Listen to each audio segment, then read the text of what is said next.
Okay, so the plan that you laid out is quite structured, but you know, it doesn't have to be as structured, and I think you could have more fun playing soccer if if you focus on just some very basic fundamentals. What do I mean by that? So if you've never been taught, so my first question is, have you ever been taught how to breathe? Because most people haven't, and only until last year did I learn that there's actually a breathing, it's a skill, there's a technique to learn. So if you search Dr. Vranich, Vranich, how to breathe, her TED Talk will change your life because instead of using, her breathing technique shows you how to use less energy to breathe, and this is going to allow you to effortlessly improve your stamina and endurance. So that'd be step one. So that's going to lay down a foundation for the rest of your soccer career and life, right, on and off the field. In high pressure situations, breathing is super important, right? They say you could go three days without water, 3 hours in a super hot or super cold environment, and then 3 minutes without breathing, right? So if you can just do that one thing, if you only listen to one thing from this whole video, that'll change your life, I promise you. Number two is moving. There's something called the alternating underhand sneak. I'm gonna say it again. It's called the alternating underhand sneak. And if you master this move, it's while you're using an RMT rope. Search David Weck, W-E-C-K, alternating underhand sneak. Took me about 3 days to learn, but when I say it'll change your freaking life, man, you'll never run the same again. It helps you develop perfect running technique. It's going to improve your passing, your shooting, your juggling, your balance, your coordination, your rhythm, and it's super transferable to the field. And what I mean by that is there are some players who they lift a lot in the gym, but you don't see that effort off the field get translated to on the field performance. This, on the other hand, the alternating underhand sneak, it's almost like a 1-to-1 ratio of like improved performance to effort spent off the field.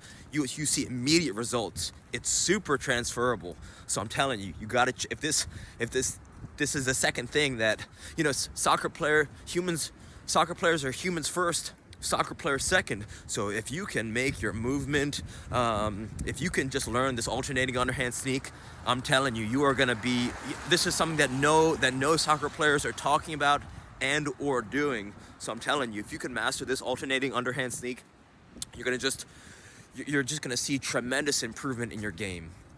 So that would be another great place to start. Third thing, I think the third thing that you want to invest in is a kick trainer. And kick trainers, just, they're fundamental. It's not a new concept.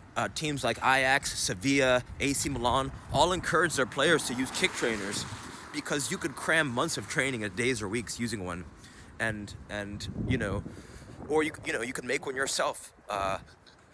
$10 or size 1 ball, length of rope, and some duct tape, and then you can have a kick trainer. Or you get one on Amazon. SKLZ Solo Kick Trainer is my favorite. So just those 3 tools alone, just those 2 tools alone, the RMT rope and the kick trainer, will completely reshape the way you train because they're the fundamentals. It's like ball striking and moving and breathing lay down this foundation it's just going to elevate your game so much. And the close fourth being juggling. If you start to rotate between juggling tennis balls and maybe a light medicine ball, like a 2.2 pound medicine ball, juggling is the one thing. It's like not all the best jugglers are the best players, but all the best players are always the best jugglers. So even 1 minute a day juggling habit will just elevate your passing, your shooting, and your awareness, and and your vision, and like even your dribbling will improve, right? The weight that you have to each touch when you're running forward, your ability to weight the touch when you're dribbling is going to get improved by juggling. So for those reasons, my question to you is, do you spend 1 minute a day juggling? 1 minute a day, right?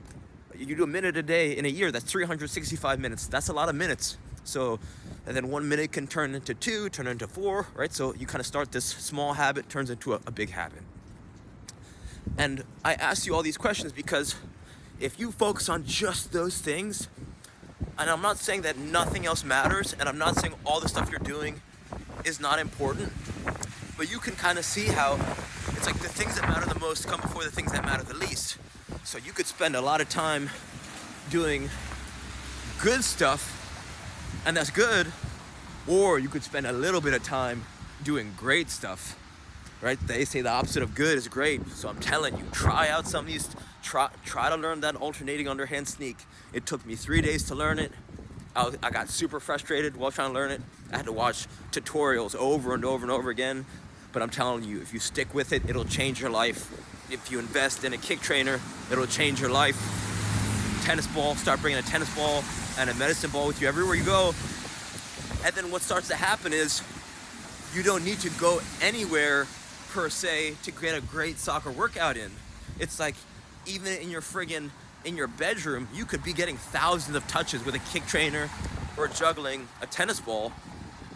And you could be doing more than you could be getting more efficient, more effective workout because you're not wasting time wasting gas, wasting time to and from a gym or having to go to a soccer field when you can be so effective with very minimal tools and very little time. It's hyper efficient, some of these things. So give them a try. Reach out with any questions. All right, thank you.